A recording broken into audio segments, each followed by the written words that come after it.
right, hey, everybody, welcome back to the True Leon Army podcast. Today we have Dorian, and we're talking about failure to launch. Now, what do I mean when I say failure to launch?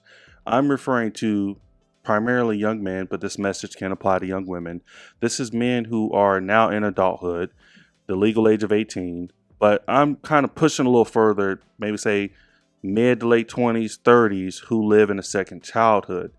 And what I mean by second childhood is that they don't understand how to operate as a man and take care of their business. They find pleasure in, let's say, making children that they can't take care of. They don't have goals or ambitions to be able to make the world a better place that they live in. And I feel it's a detriment to our community and to our society. And just to start off with a quote, Frederick Douglass said that it's easier to build strong children than it is to repair broken men. So we're going to talk about the broken men, but we're also going to focus on what better steps we could take to build strong children. So Dorian, I always like to start off with my guest, man. So when you hear that quote, what comes to mind for you? I mean, it's a very powerful statement, to say the least. It kind of takes me in several different places to determine, what your manhood is, or what responsibilities you have, or what the necessary steps are. Can also be subjective.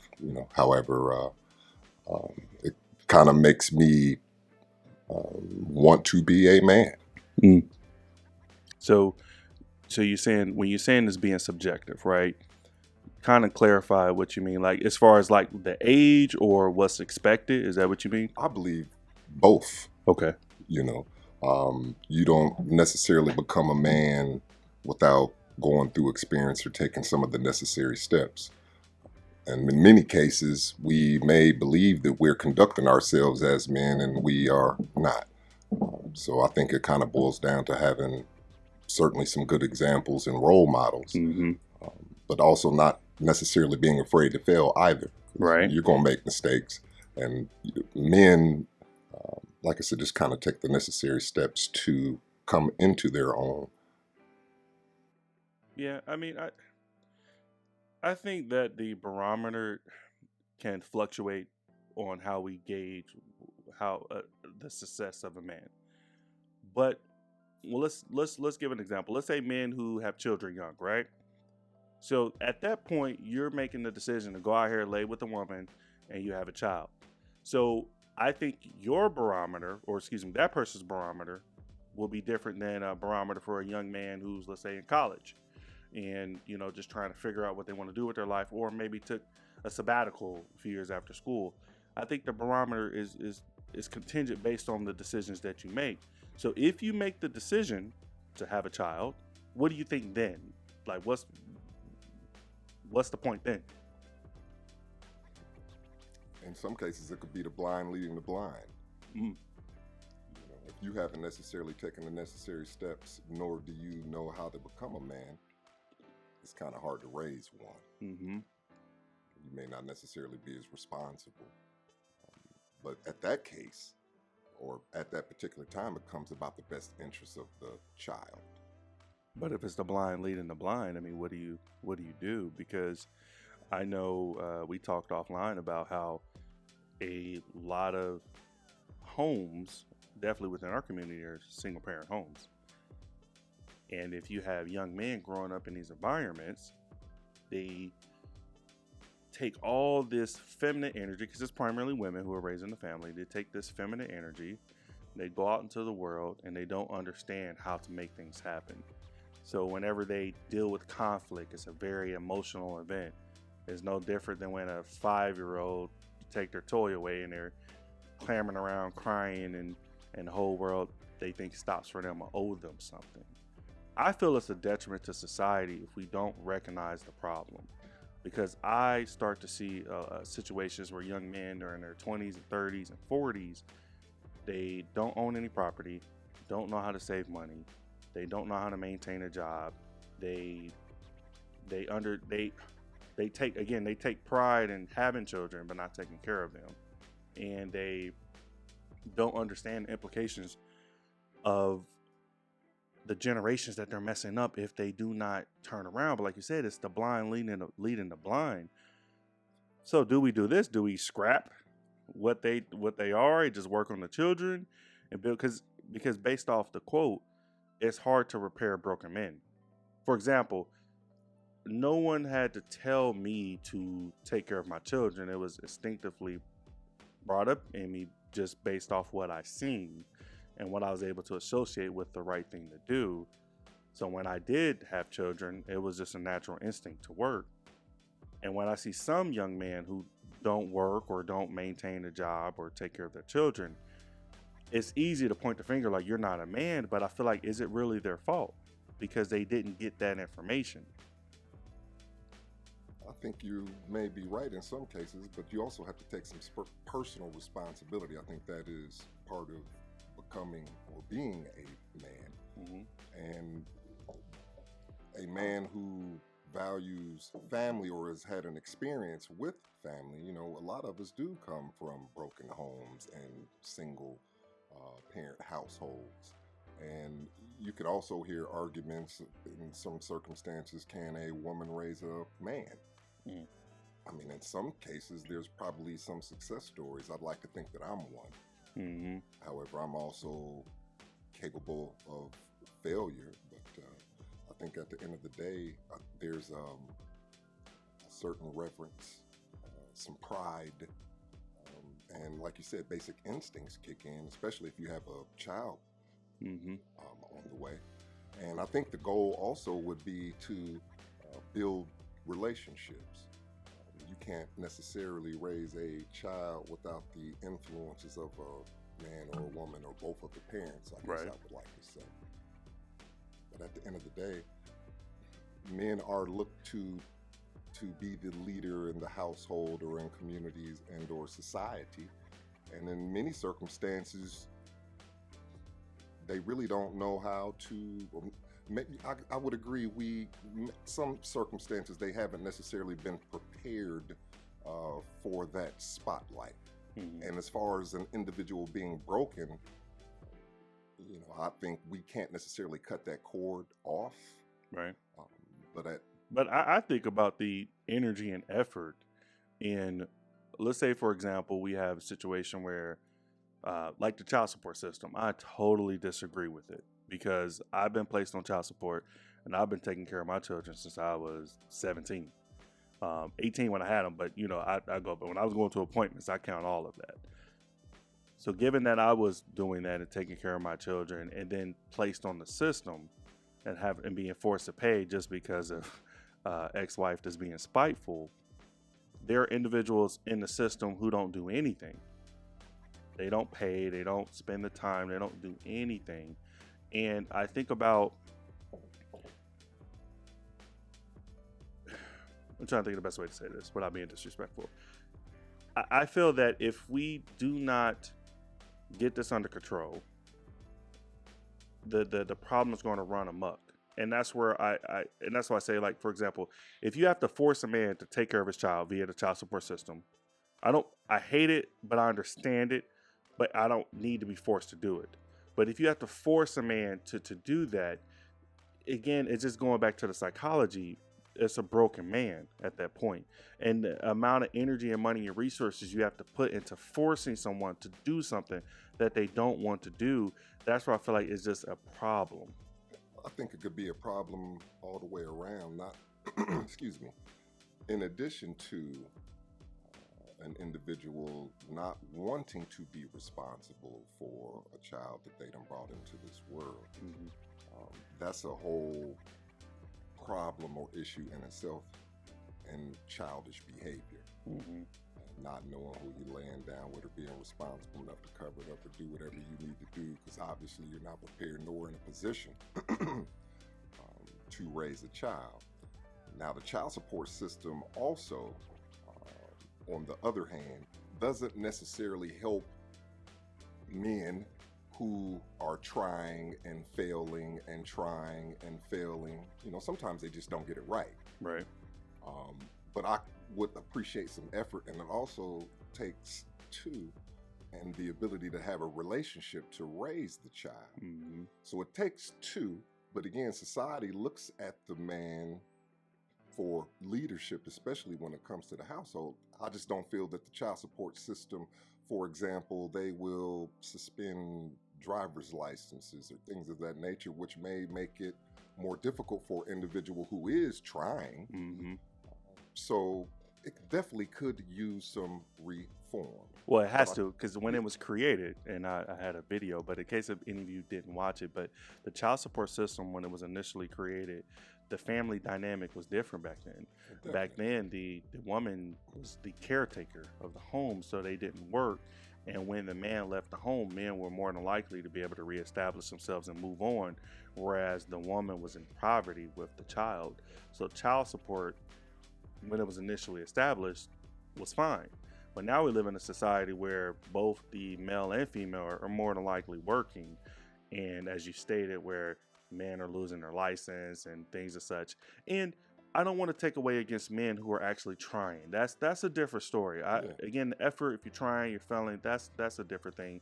But as you pointed out, with the society, how they view men and their expectations of men. Right.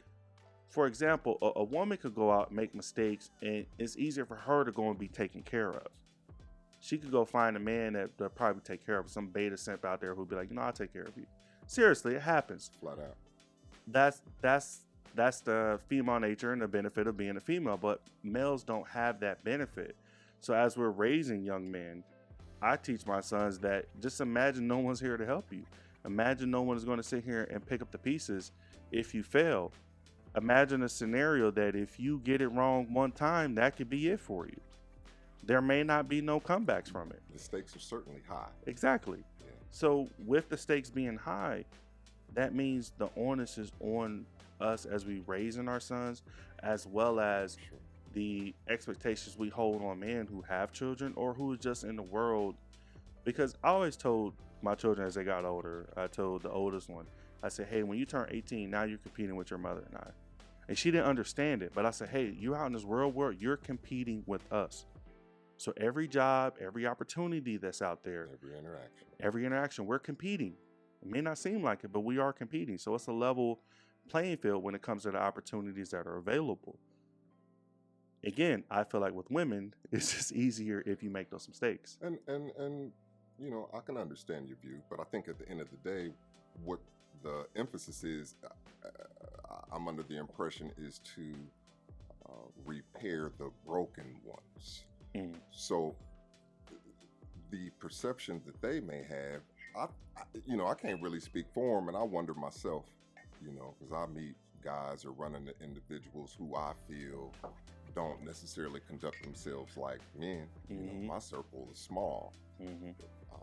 Apparently, some individuals continue to, like I said, conduct themselves in childish behavior. But at the end of the day, when it comes to raising a child or being in a relationship, I think in many circumstances, they may not even understand what the woman wants of them. And I apologize, let me clarify. Society has kind of evolved from the time that the statutes for child support, as an example, were created. The whole family dynamic was completely different at that particular time. And unfortunately, women and men, or relationships, and basically children start coming into this world without having a mother and a father within the household. And that legislation was intended to make men financially responsible and equally responsible for the obligations necessary that are due in raising a child. Fast forward, in whatever generation it may be, or when within, I don't know what time period, I'm a 70s baby myself, but women are raised to be independent, and you don't necessarily need a man when it comes to relationships or things of that nature. And they work outside of the home, and I don't feel that is a problem. But maybe some of these men, and I'm not attempting to make excuses for them, are having difficulty in trying to figure out where they need to, where their place is. Yes. Okay. I love you pointed that out, because with the dynamic changing, with women being more independent, because I wouldn't mind, and I apologize, I would not be in wouldn't mind being a stay-at-home dad, but it's never been an option for me. And it's frowned upon. Yeah, yeah. I mean, yeah. isn't that unfortunate? Yeah. I mean, we have a society where we say we so open and inclusive, but if a man were to decide to be a stay-at-home dad, that is frowned upon. Right. I mean, it's the society we live in. And that could be a whole another episode on its own. But you made the point about how with the women being able to work, they're in a whole new dynamic. The men don't understand their place in the relationship.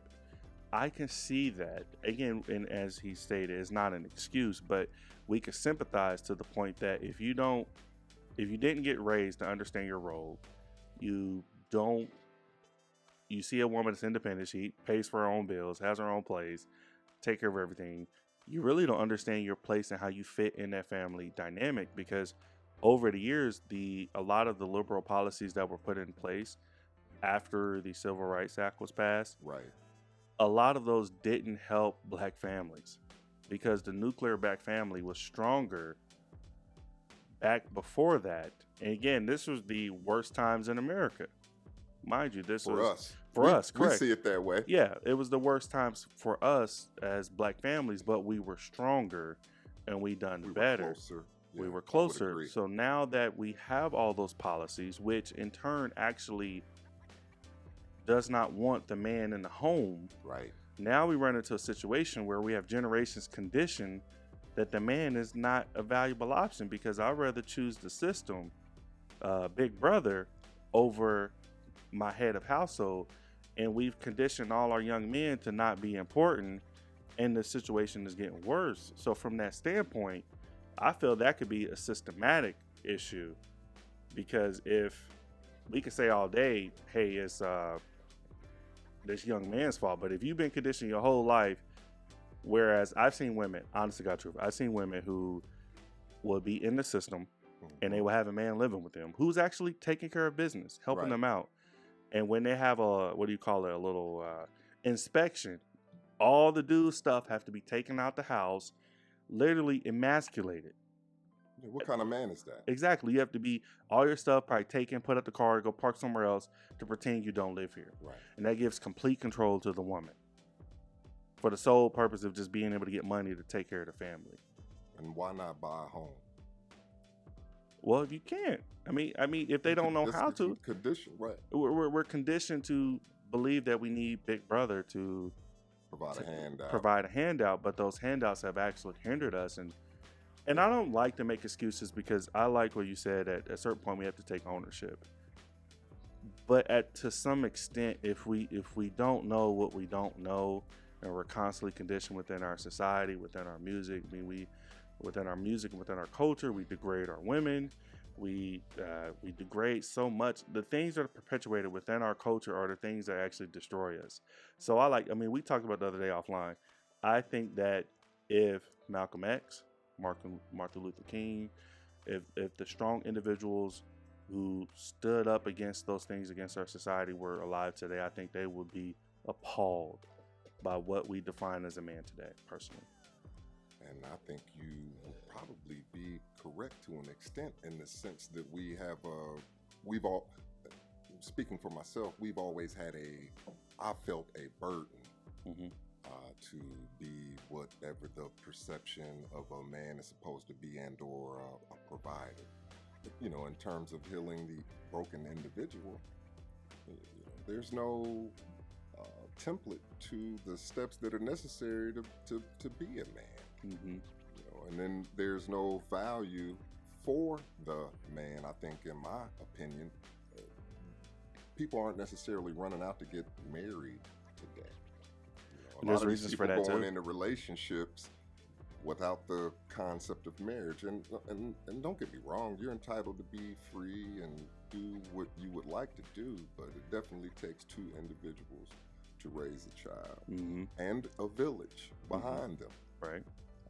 And there's a lot of work that needs to be done. I think the leaders, as you indicated, that no one wants to be a Malcolm X or Dr. Martin Luther King. I think, for me personally, I value their words, and the steps that they took. But we don't necessarily have a defined leader today as we did yesterday. And my perception has always kind of been, they've always been assassinated. Right. So it's also about who we choose to look up to, and or what examples, who's providing the right examples. Mm-hmm. At the end of the day, you have to make your own steps and not necessarily be afraid to fail. Right. Well, but if you're conditioned, if you're conditioned from a young age, right? We're talking about young boys. Just think about anything else that we teach the children with religion to school and everything. We start at a young age to be able to teach them so that when they get older, it's harder for them to depart from it. So if at a young age, you're conditioning young men to not understand their worth and their value in the workforce, in the home, and how important they are, I think that we're literally all the monsters and the things we complain about with the music, the culture, or things they perpetuate as culture, all the things we complain about, we actually created. Oh, certainly. We created those issues, and you made a point about they don't go into relationships thinking about marriage, right? Now that's a different issue. I made a video talking about modern day woman emasculating men. See, the marriage is at a record low right now, lower than it's ever been in history, since it's been recorded. Excuse me. With that, men are recognizing that it's nothing in it for me to get married. They don't understand their place in the relationship because they're emasculated. And mind you, in the video, I pointed out that we actually blame the men, because if you create a condition where your wife feels comfortable emasculating you and you didn't check her about it, you have to take ownership because you created the energy, because you could have stopped it or left. But if you don't know what you don't know, and other men see this, they say, well, why would I get married? I'm cool. I'd rather smash and dash. I'll get them all, knock them out. Guess what? If I have a baby, if I have so many, child support really won't mean nothing. They only could take so much of my income. And if I work outside of the normal, having a social security number, W-2, I could keep a lot of my money. And then it just perpetuates this vicious cycle of, and I think it plagues our community more than it does others. Should we want to break the cycle? I've been hearing for as long as I can remember talking about breaking the cycle, education. And I could think at the end of the day, at least for me, I've had the opportunity to have raised 3 children. From one extreme, my eldest is 26 and my youngest will be 20 within a month or so. My wife and I have been married we'll celebrate our 20th wedding anniversary in June. Congratulations, kudos. Go ahead. For me, it was the issue of wanting to provide my children with something that I never had. And what I never had was 2 parents in the household. Mm-hmm. I was blessed and fortunate. I enjoy Christmases, and I have a relationship with my father, a great one. And my paternal side of the family and my maternal side of the family, I have value in family. But as I decided to get married, I say it was the wisest decision that I ever made. That's just me. Mm-hmm. Raising the kids was an uncharted experience, similar to the walk of the marriage. Mm-hmm. So you encounter adversity, but in my opinion, or the way that I felt, shall I say, energy, the obstacles or objectives that we encounter and or overcoming them is what makes me feel like a man, and or being able to provide. So why do you think men are taking that? Because I understand what you're saying. If men take the time, because it's unknown territory. Right. If it's something new, I made an example with my wife and I. We grew up in situations that were counter to what we're trying to establish for our children, and the reason why we're trying to establish it is to give them something different. Right. To give them, and it's something new. Children need consistency and stability. Right. But I guess the point I'm making is that if young men are scared to do it, like what? I mean, so what is it? Because how do we break the cycle? I am not sure, but maybe these broken individuals didn't receive the necessary But that's clear. stability. Well, under some circumstances, people simply make bad decisions or are That is true. irresponsible. I think that's a very small percentage. It could be. I just think don't more wanna- so.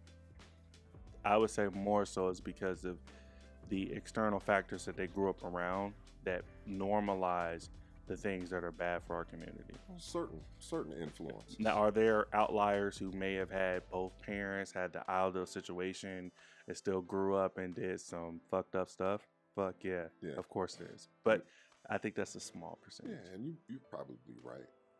But I've seen, you may have also, Mhm. someone who comes from the quote unquote perfect socio-economical background, two parents in the household, the Claire and Heathcliff Huxtable family per se, and had all of the resources and available options to them, and have still gone to make bad decisions. Right. Whether it be, when we're talking about men, so we'll stay on topic. But they didn't necessarily take advantage of the opportunities that were given to them, or that doesn't necessarily guarantee that they will be and I don't know if there is such thing as a perfect parent, but at least a responsible one. Being present will allow the child to learn whether it be right, wrong, or indifferent. So I think the first step is being there, and that doesn't cost any money, nor is it difficult. Right. But you're going to go through some adversity or some challenges when it comes to a relationship, but there's a lot of men out here who are taking care of their children. But again, we're talking about the broken ones. Right. And I would agree that it is not I don't want to put a monetary value on what you have to do, because can't put a price tag on it. Right, because I would say your presence is more valuable than anything, because I've seen men who could just show up and change their children's lives immensely just by being present and attempting, because the kids can see that. Exactly. And I agree, there are situations where situations are ideal. Everybody is able to, they have the ideal parents, and they still make fucked up decisions. I agree with that. I just think that, and again, there's no guarantee by having the ideal situation. It's just your chances are greater. I remember Barack Obama gave the example, and I don't have the statistic offhand, but I'll make sure to put it in the video. But it basically pointed out to how that young men who grow up with their father are more likely not to go to prison than young men who grow up without their father. Certainly factual in our neighborhoods and or communities. Correct. I mean, and that's a big thing, Right. because if we're trying to be on top, right? Right. I made a video about the black wealth gap in America, and Ice Cube shared a statement where he said that 0.5% of America was owned by Black America in early or the mid to late 1800s, and still to this day we only own 0.5% of America. Now that's within our community. Now, if we want to make change and do stuff, the way we do it is by owning things, by collaborating, bringing our things together and making moves. But if we're stuck on remember Maslow's hierarchy of needs? Yes. If we're stuck on the foundation where our family, I feel like the family is the foundation. It's gotta be.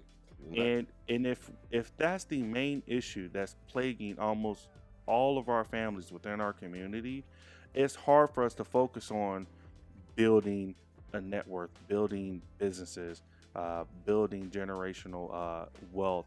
And again, I'm not saying that there aren't Black families who are not doing it. I've had individuals on here who are doing that, as well as there are a growing community of it. But I feel that if we want to again be,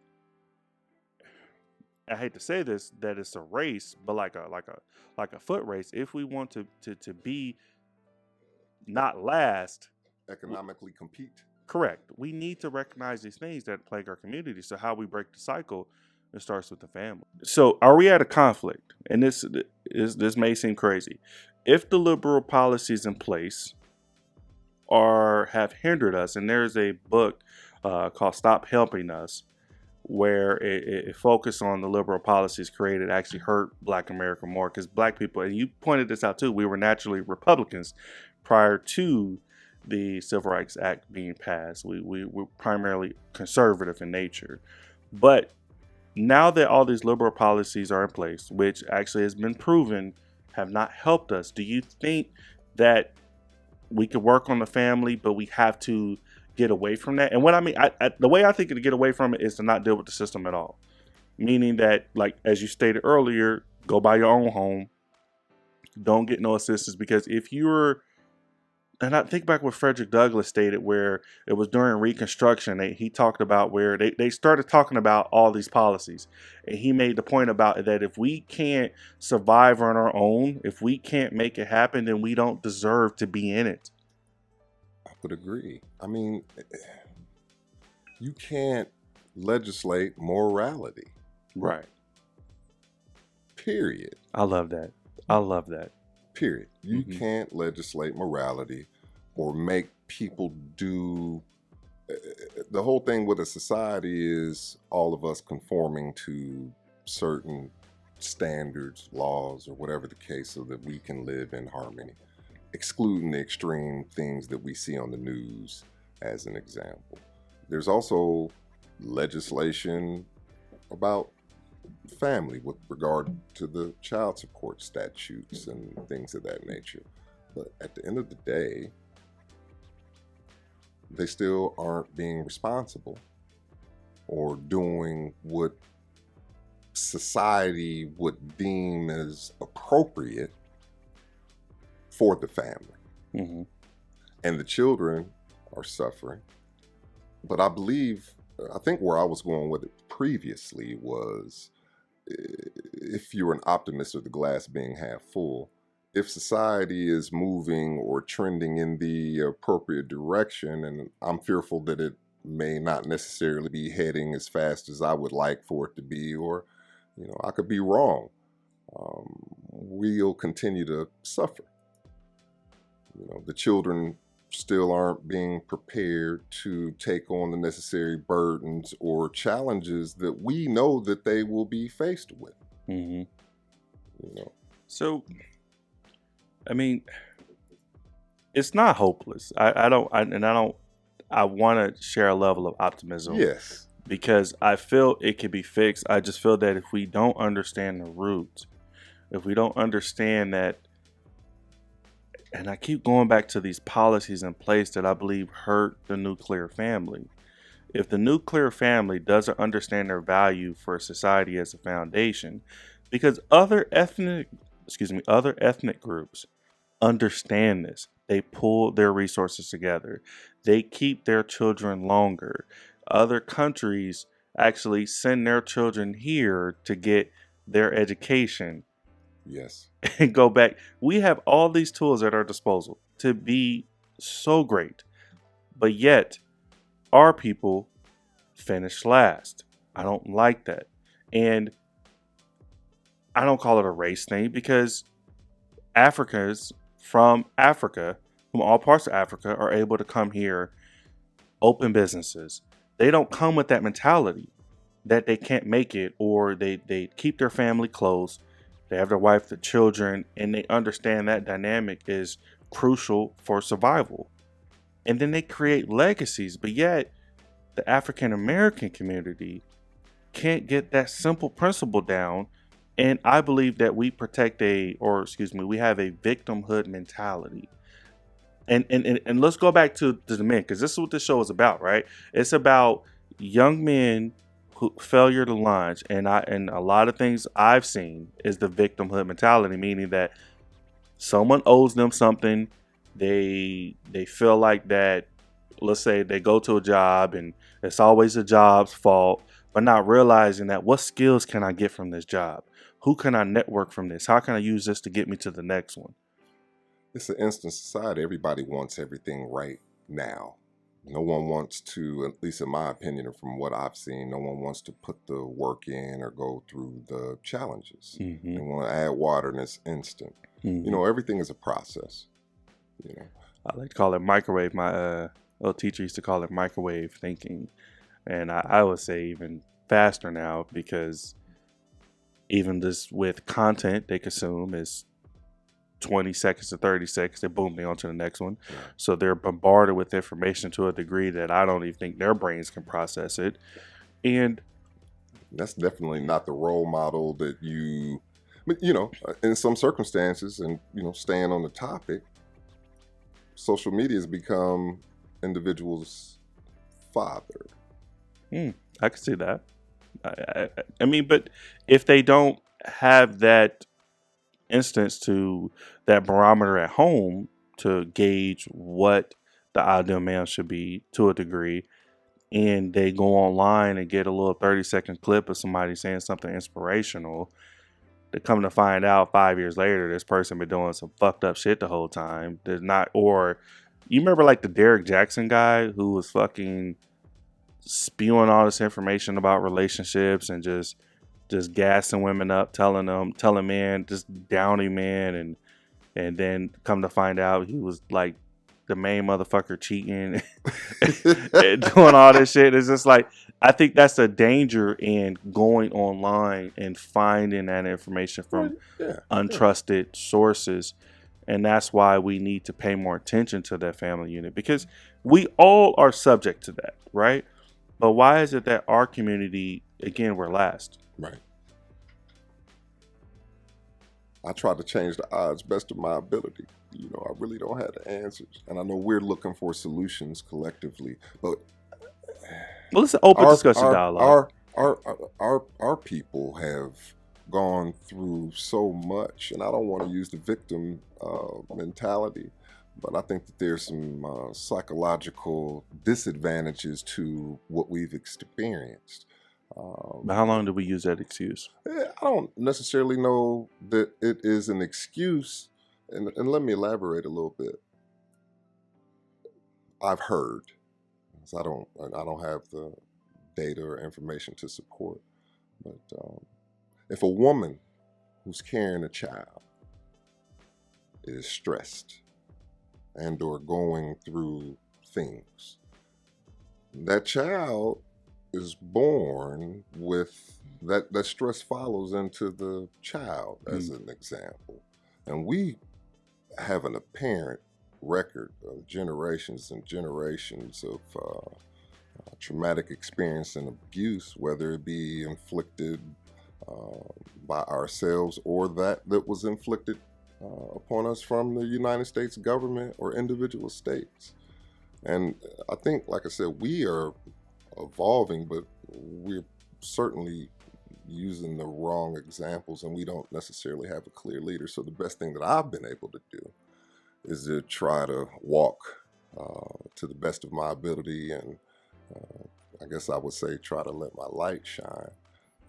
But that's a daunting task. It is. I mean, and I think the simpler way to fix it is to start with the man in the mirror. Start with your family. Yeah. Start with the men around you. Because Dad, I'm not perfect. You know, I'm imperfect as a man or as an individual, but I've done what society may be pleased in the sense that I decided to marry the mother of my child and have a family and buy a home and do the typical American dream.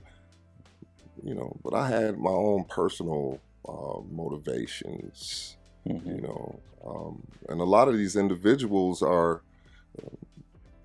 chasing the wrong dream, or I'm not even certain if they dream. I would say they dream.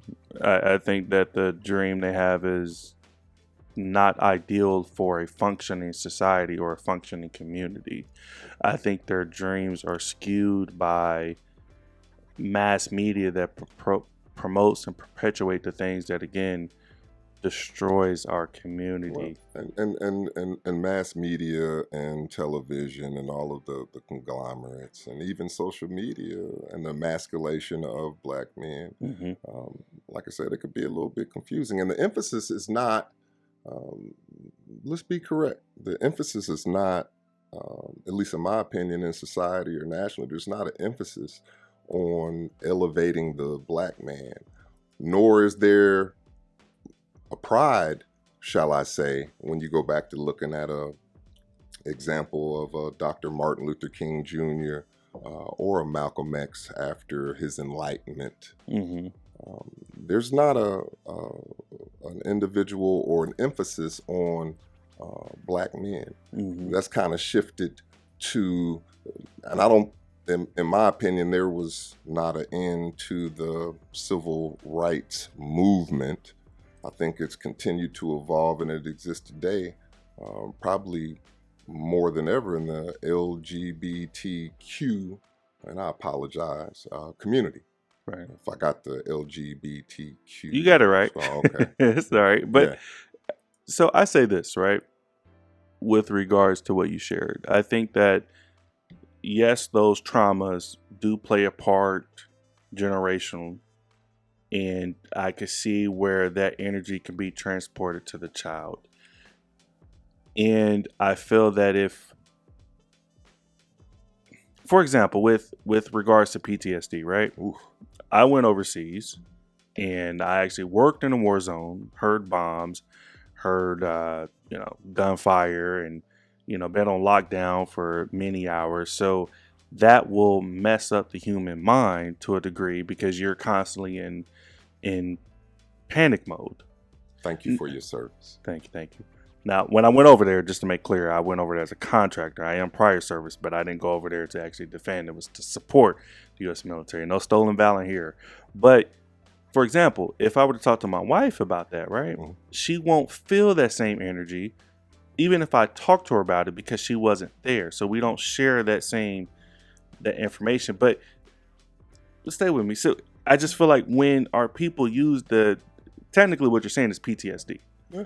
So to have PTSD for something that happened 400 years ago. Now, do we feel it when we may watch something on the screen and see like a slavery movie? We may feel that because it's like, it's our people. We recognize it could be our father, mother, brother, sister, people who look like us experiencing that. We can feel that. But I don't feel like we have that trauma to use that as an excuse. I would agree. We're definitely in a different day, but for some, those chains and or shackles are invisible and maybe apparent or there for whatever reason. I can't necessarily make excuses, but I also believe and probably would agree with you on where you're going with it. Free will and free choice as a mother. It is. I mean, because it comes down to us. And again, this message is failure to launch. Right. Is young men who are, and just to give you the idea of failure to launch, if you look at a what do you call it, a starship or a spaceship that goes out into space, there's so many procedures and things that go into place so it can go out into space. If it fails to launch, they take it back to the drawing board and go through every single piece of information to identify why this failed to launch. That was the purpose of this episode. We're bringing it back. It seemed like we may have uncovered a lot of things, but mind you, we're uncovering, is this systemic? Is this family? Is this history? Or is this just personal? It, is perpetuating the things within our culture that destroy it. For example, if you watch online or watch a lot of things that have our people in it, I feel as though it don't promote the things that they used to back in the day. Like, I miss the Cosby Show. I enjoy like the show My Wife and Kids, or the things that promoted black families and show the benefits of those things that it had within those shows. It created a positive light. Now we don't have many things to resonate with. And it's this example that my buddy gave that I had on. He said that with the things that are allowed on media, it's all controlled. Like, we think we have free choice to the music and the things that we see, but it's actually controlled. So, for example, the things that we may like or really enjoy, we don't really have free access to it because it's not presented to us. It's like an algorithm. So they control what comes to us. So where we think that the main rappers or the things that come out, for example, what's going on now, there's a rapper, Young Thug, Gunna, and all of Saw them that. going under a RICO case. And some people are like, oh man, that's messed up, they free them. But the DA said that over 80% of the crimes within the community is committed by these type of gang activities. But these are the same people who are technically ministering or promoting themselves in front of our young men. Yeah. So this is what they see. So I say that allow that process to go through. I want the young men to see what's associated with that lifestyle and that is not productive to what is for technically for a young man. Because I agree with you that it's subjective for how we define what is success. Because your level of success at 30, maybe somebody's at 40 or 50. But I feel that you have to strive towards that. Yeah. You have to understand, you have to look in yourself in the mirror and be willing to be honest with yourself to say, hey, I have children. If I don't have a roof over my children's head, that's my number one priority. If I'm not spending time with my children, I need to spend more time with them. If I want this goal or if I have this vision, what steps do I need to make this happen or bring this to fruition? Every single business that we see, every single building, every single thing that was built, every single thing started as a seed of imagination in someone's mind that they brought to fruition by taking the steps that they needed to bring that to fruition. So the goal of this episode is for the young men all over the world, definitely within our community, to stop doing the things that, for one, destroy our community or contradictory to what technically is what's going to bring them to the promised land, I should say. And that's subjective. Define, what liberty is. I mean, you can be as free as you want to be until you infringe upon my liberties. I think we all have goals. At least we should. Mm-hmm. And like I said, I really don't have an understanding as to why certain. And I hate to be hard on my people, but I'm probably harder on them than most. That's edifying, though. Yeah. I want us to do well as a people or a culture. We spend more money than anyone. It seems that we are beginning to participate in politics, or it's the perception that we're participating in politics, and others are utilizing our lack of political power to their gain or benefit. And at the end of the day, we continue to suffer. But again, you can't legislate the moral issues that plague our society and community. And that's a issue of, in addition to PTSD, Mm-hmm. If we can simply lump it into that. Remember you talked about reparations? You think let's go to that. Well, yeah. There's all kinds of different forms of reparation, and it doesn't necessarily have to be a physical check. But if you go back to the example that you described, at least in my opinion, Black Wall Street, Mm-hmm. I believe it's been a little, maybe 102-3 years or so. I think so. I believe their legislators are beginning to implement legislation to make right of the wrong.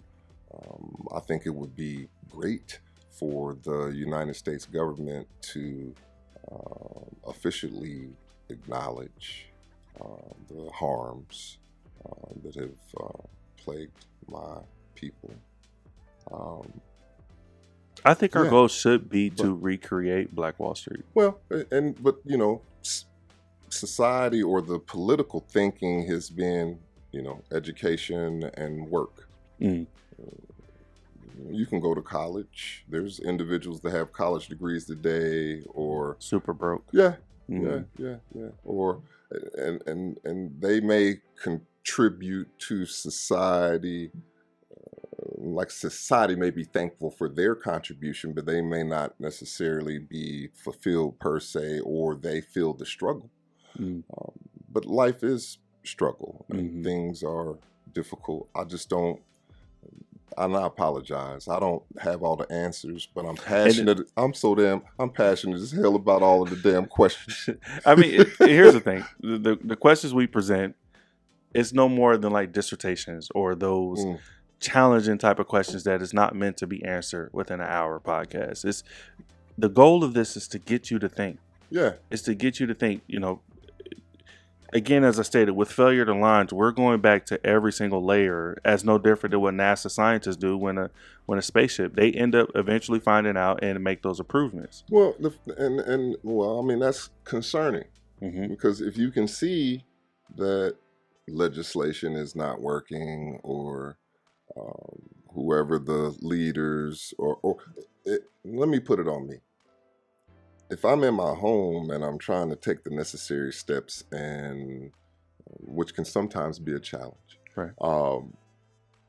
you know, you sometimes you got to make a way, you know, or you have to allow people to grow, develop, come into their own, whatever the circumstances are. But when you, as a leader, see that things aren't working, what do you do?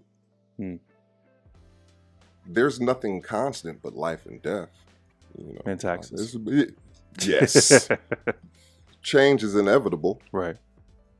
So in some cases, just like in terms of a society, there's submission, and you're conforming to standards to live in harmony. And we want to go against the grain and do what we want to do in a lot of circumstances or cases.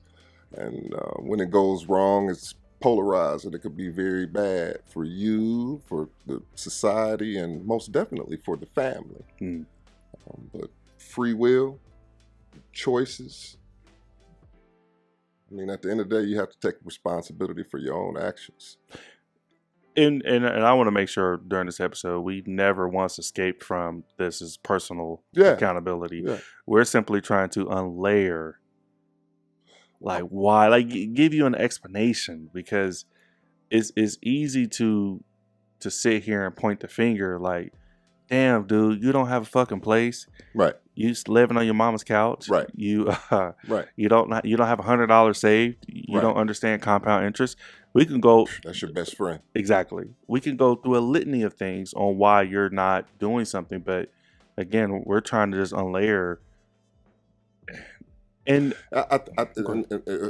in my opinion, or the way I interpret it, and I certainly don't want to. I want to uplift my people to the best of my ability. Mm-hmm. And I don't want to cut anyone off, but you got to. At what point, I don't want to lose the hand at the same time. So I want to bring as many people along who are willing, but some people have their own perceptions or free will or choice, and are determined to walk in the direction of whatever they are focused on. That goes back to what I said.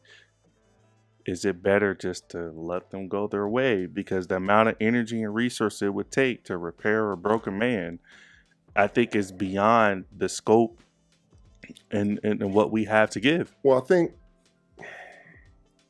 if we could connect the two, at least what I'm attempting to, I certainly don't want to look bad or speak ill. It's not bad to speak ill. But if you theoretically can heal I think the objective is, theoretically, you heal the individual. Okay. And then once the individual is healed, he may be able to contribute to society, first his household, of course, right, and or to the community and society as a whole, and participate in the economic system that we have. Whether it be start your own business, or just being able to support yourself and or your household and be fulfilled within that process. Right. Because if you're working and unhappy, or bringing that, that can be very difficult, or you don't want to necessarily go through the motions, I guess is what I'm attempting to explain, because that's not living. Right. We all want life, liberty, and the pursuit of happiness. What's promised to us. And I don't mind working, but there's also a balance. And many of us struggle to determine what that balance is, or you work so hard that you can't devote the necessary time at home or things of that nature. But I think ultimately the goal is, and what I would like to see is determine or get to the root cause and determine and heal that in the hopes of a bigger contribution to especially my community and or culture. And I don't know that we are attempting to, I don't want to say that I'm attempting to take over. I'm aggressive when it comes to business. I'm competitive by nature, but I want us to be able to compete in the marketplace. We have to own stuff. And you need the resources to be able to do it. Right. And it seems that many of us, there's a minority within the minority who aren't focused, willing, or interested, or they perceive their way of going about doing things is the appropriate way to go. So let me ask you this. So if you had to pick a few 3 to 5 things that you will close with to speak to the young men who are listening to this podcast, who just say, hey, summarize what you put in 3 to 5 easy steps for me. And again, we're talking to the young men who are now living this situation. I'm assuming they don't have a place to live. They don't understand how to focus on their priorities. They don't know how to save. They play the victimhood mentality. All the tropes that we see men living in the second childhood play. What would be like your instant go-tos to for their resolution? That's a difficult question. It'd be easy to go back to Maslow. Okay. You can't do the things that we perceive to be great or motivate a culture, move society, things of that nature if your basic needs are not being met. So first and foremost, you have to take care of you. And if you got some problems with you, you need to address you, because you're going to take your ass with you wherever you go. That's going to be a short. So looking in the mirror, as we kind of discussed before, is it's difficult to do, but it must be done. And as far as, as a culture, that's so difficult to think about when you look at the individual men, especially the ones that I intend to interact with or come into contact with on a daily basis, whether it be, at work or school, at the grocery store. So, I've always attempted to be positive and supportive of whatever endeavors they pursue, as long as they are positive. I don't support certain conduct, behavior, and or criminal activities, but I'm not naive. I know some people, and I'm not going to make excuses for them, so I'm not even going to go there. But I think at the end of the day, you have to have some goals, set realistic expectations, short-term goals, long-term goals, and it's okay with wanting to be a millionaire. But I think I seen one of the shorts. I don't really do too much social media, and I believe it was Steve Harvey kind of indicated, if you want to be a millionaire, the steps to doing so are find something that you can do and make $100. And then I believe he indicated do it 10 more times. And then after you do that, you just collectively progress in business until you get to a certain point. And then you need to hire staff and things of that nature. But at the end of the day, we have to be able to believe in one another and rely upon one another. So you got to support people where they are and bring them around to the best of your ability. I don't think it's the time to cut the cord per se. I think in terms of the civil rights movement and the struggles and those that I've perceived as leader, and we left out one, Nelson Mandela, and I would probably put Gandhi in there also, and attorneys. We got some work to do, and now, they laid a foundation. It's time for us to put the work in. Right. It's really time for us to put the work in. You can't necessarily say that because that foundation was established, okay, well, now we got to build the house or the home on top of it, or, lay the pipes, put the plumbing in, do the electric, whatever is necessary. Let's complete the home. That's the advice I would give them, and that's what I'm attempting to help them to do. Well, and I would close on, I think that when you started to point out how some of our community engage in, let's say, criminal activity because they feel it's a means to an end. And I personally think that individuals who engage in that also show the business acumen to be able to do other things. And I feel like that sometimes that our limited scope is to this lifestyle. But if we start to praise them to say, hey, you have a business acumen where you can't work for other people. You don't have that ability. You need to work for yourself. Let's just expand your horizon to other things, real estate, maybe other creative natures that you may have thought about. So I think that I'll go back to what I had a guest said, that there's no difference between a street CEO versus a Fortune 500 CEO. They all worry about the same things. And my message to the young men is to start where you are.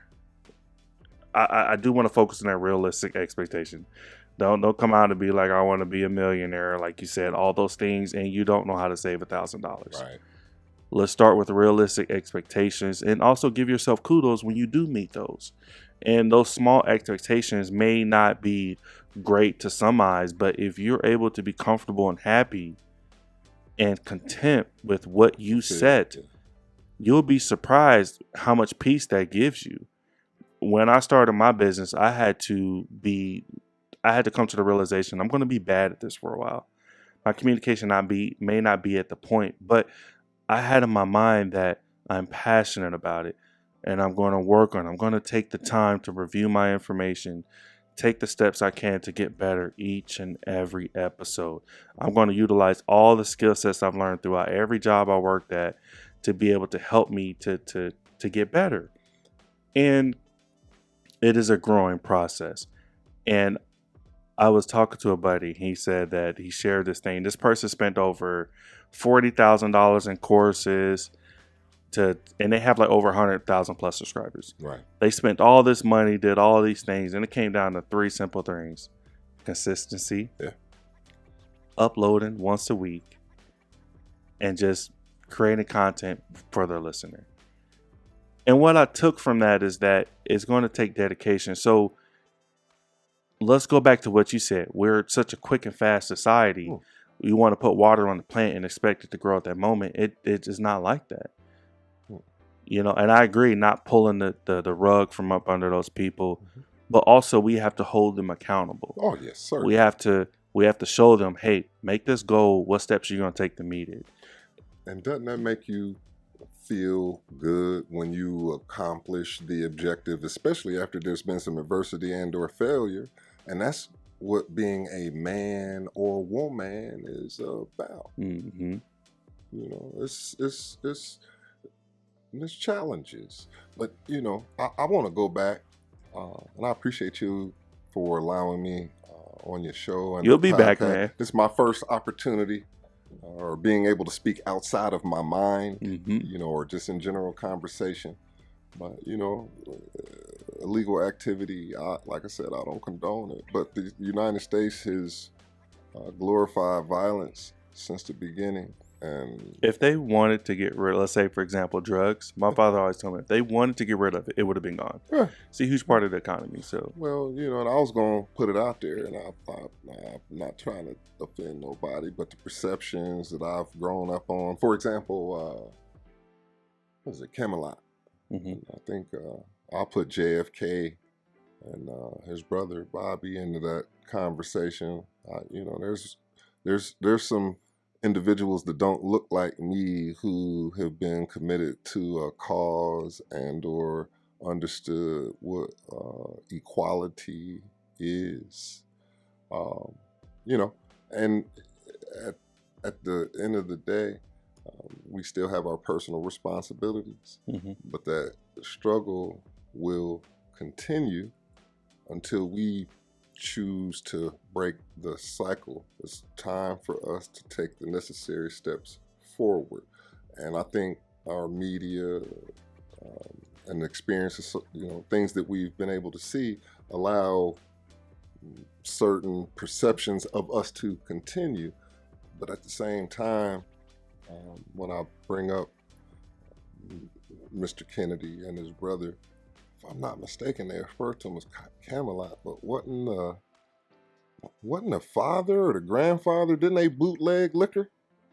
I know they were Something to that. to Something to that some effect. extent. I'm I know cutting they up. were involved, like the mafia, and they were well connected. I mean, the Kennedys go back. I mean, forgive my ignorance, but I always say this: there's if we can't pretend that it's only black hands touching this stuff. Right. So And it's far beyond I us. think we kind of talked about it before, or at least touched this up off camera.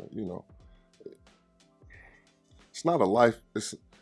It's not a lifestyle, or I don't understand it. Or at least I've evolved, like I said, as a man, or my focuses and emphasis change when the responsibility, my life wasn't about me anymore, and it was about being a child. Mm-hmm. And people do whatever it is that they. It's a means to an end. Yeah, I mean, yeah, for example, if that's why we have to praise because there's no difference between a street CEO and a Fortune 500 CEO. They have the same business acumen. We just have to get them to understand that. But I think like I said, I don't condone the behavior, but I think what everybody's culture has done some wrongs. For sure. If we have and or are making money in such a vein, well, how come we not putting the resources towards? I don't know. Well, now, I don't. but see, that goes back to What are the you doing? culture. What are you doing with your money? And what is your that goes logic back and your to thinking? like, for example, the things that perpetuate in the media with rap and all those things. The main thing that they promote is flexing on people who don't have it, but not going back to the community and truly transforming it, buying the whole entire neighborhood and fixing it up. And I guess that's where the confusion is, because I don't have it now, nor did I ever have it. As an example, I work hard, and at what point, if you're fortunate enough to be able to get it per se, I think the objective would be to keep it. So you need to be educated to an extent to understand what to do with your money. I mean, basic. I think it's hard to have a long-term plan in that lifestyle. Oh yeah, for because sure. it's it's a means to an end. It's a means to an end, Yeah. and it always ends in few ways. So I feel like that unless you have a quick and fast plan, if you plan to stay in it long, it's not a good idea. And that's the difference between the Fortune 500 CEO or the street CEO. When the cut is losses. Exactly. Yeah. But yeah.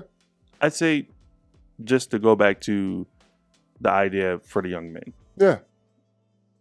I think we made clear on this podcast that there's no definition on what the status is, or excuse me, or what the ideal of successful is, because it's very subjective. But it is successful if you can sustain or maintain, if you can support yourself. I agree with that. Yeah, that's a normality. But I mean, take it like a step higher, meaning that, do you need to be making six figures by a certain age, or do you need to be doing this? We can't say that. But whatever goal you set, be realistic in what you set. And if you are, let's say, a person with children, your goals should be tailored to those children versus someone without children. and you need to constantly reevaluate yourself where you are. If you're not happy where you are, it's because of you. And you have to make the decisions to constantly evolve and promote yourself and set realistic time expectations. And again, as with all my content that I make, guys, this is an open discussion dialogue. I've been getting hate in my comments, people not even watching it, but they'll see the title and make a comment. So this is what I say. Before you comment, please watch and listen to the content. Listen to what we say.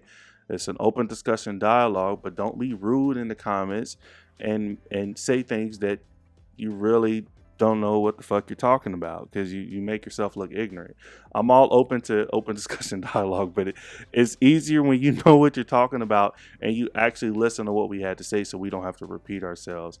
And this is not male bashing. Yeah. This isn't bashing to our community. We're not sitting here being disrespectful. I like to think we're looking for solutions. We're looking for solutions. And we're just putting it in the atmosphere. Because that's honestly, if we think about it, anything that ever changed within our country started with dialogue. Oh, yeah. It started with people saying, hey, something's not right. And that's what we're saying is that to me, I love my people. I love the young men, because I feel that they are so important that they don't get the value and attention that they actually deserve. And they're struggling. They're struggling. They are.